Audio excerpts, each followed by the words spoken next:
In this series called You Need to Meditate, we've been exploring a number of different techniques, all designed to accomplish essentially the same purpose, to have a greater sense of calm presence, to, even if only momentarily, spend some time in the moment. In today's video, we're going to explore a technique that's very popular in the meditation world. It's called anchoring, and it's up next. Hi, I'm Steve, and this is Steve White Yoga, bringing you the tools and deeper practices beyond the mat to manage your health, improve your relationships, and balance your life. Find some place quiet and comfortable to sit, and we'll get anchoring.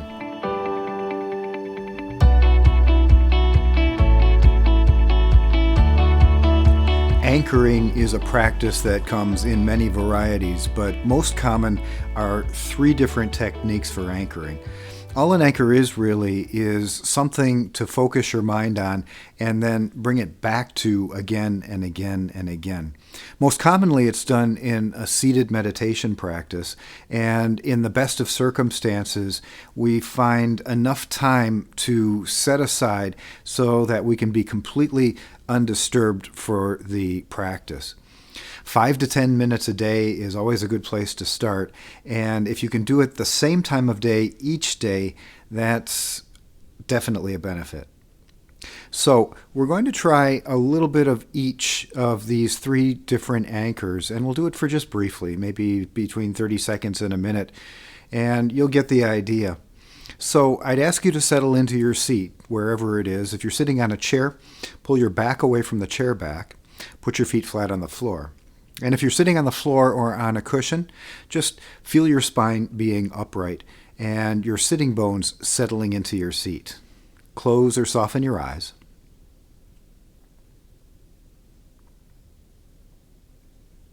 And then notice any tension that you might have developed in your shoulders or neck.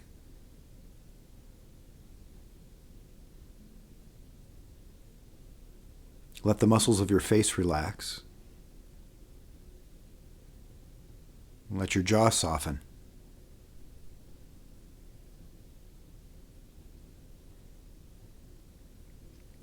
And feel the fact of the breath. So wherever it presents itself physically, as you breathe in and out, just notice that.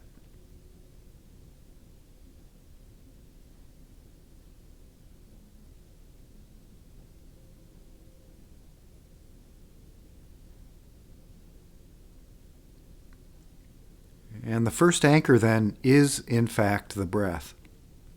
We can find a place where it manifests physically in our body, and it doesn't matter where that place is, but it should be the same place. In other words, we shouldn't move our attention around. So you might consider the sensation of air coming in and out of your nose, at your nostrils. You might consider the sense of breath back in your throat.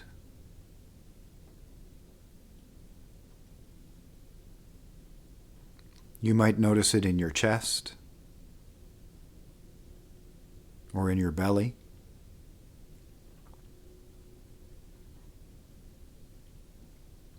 So among those, choose a place where you can focus on the sensation of breathing in and out.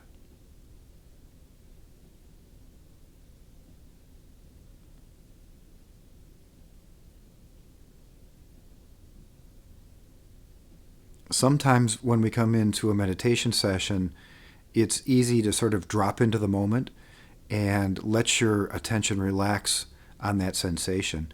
And sometimes we come in with what Buddhists often call monkey mind, which is that you can't, for the life of you, keep your attention focused in any one place, breath or otherwise.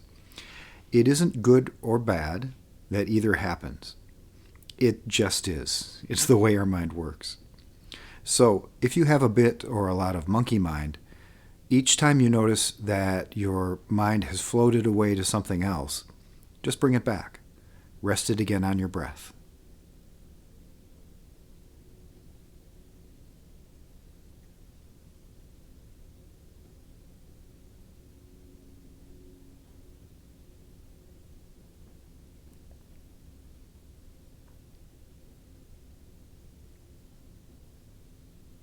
And this is the process.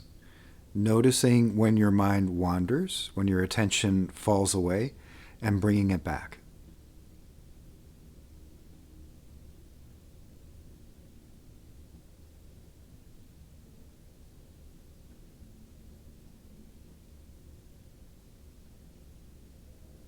And relax your effort for a moment. Keep your eyes closed or soft and just listen. A second means of doing this, a second anchor, is sound. So invariably, wherever you are, unless it's a soundproof room, there are sounds. And even there, you'd have your own sounds, if none other. So focus for a moment on whatever sounds you hear.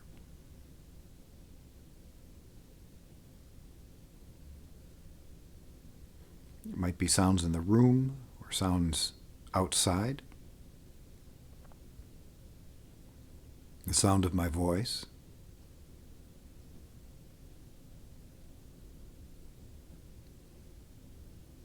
Now, the idea with sound is not to attach to the sound. In other words, not to create a story surrounding what you hear, to analyze it, to determine what it is or what it isn't, to think about it any more than its existence.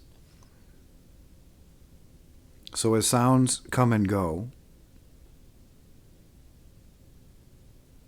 or even if you hear steady sound, just allow that sound. Noticing, but not attaching.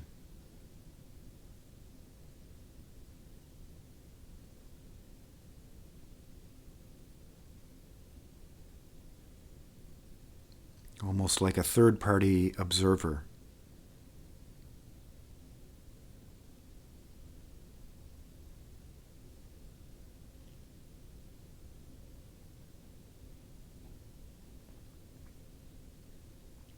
Relax your effort again, and we'll try one more anchor. This is the anchor of sensation, and it's most easily attained for most people in the hands and fingers. So I'd ask you to bring your attention to your hands and fingers and just notice the feeling of them. Notice the fact of them at the ends of your arms.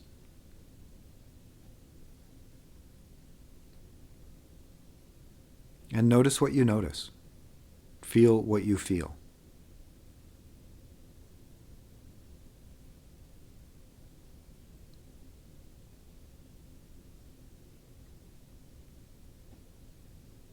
It might be whatever your hands and fingers are touching against.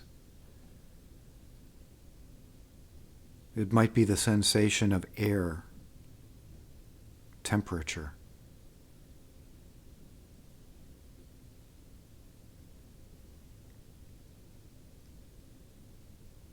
On a little deeper level, it might be a buzzing or tingling, a sense of aliveness in the hands and fingers.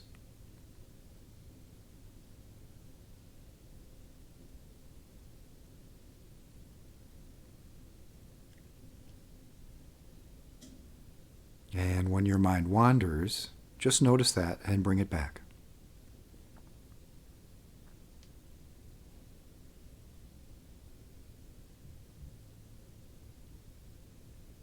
So there's nothing more to do here than to notice. Notice sensation.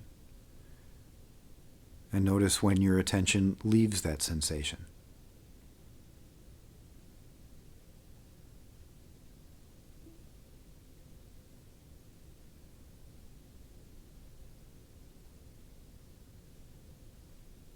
And then relax your effort. So any one of these anchors can serve to bring you into touch with the moment. And further, this whole process of noticing when you leave and coming back is one that trains the mind, very similar to the way that you would train a muscle in physical exercise. So give this a try. Pick one anchor per session. If you want to change from session to session, that's fine. And see what happens. Some days you'll feel as if you've had a little success perhaps. Some days you'll feel that it's a real struggle, and it doesn't matter which it is, because it's all working toward the same goal, the same strength of cultivation of your attention on a single place, a single object. Let me know what you think in the comments section. If you enjoyed this video, please give me a thumbs up, a like, and if you want to see other great videos on practices beyond the mat, please feel free to subscribe. Until next time, keep on breathing.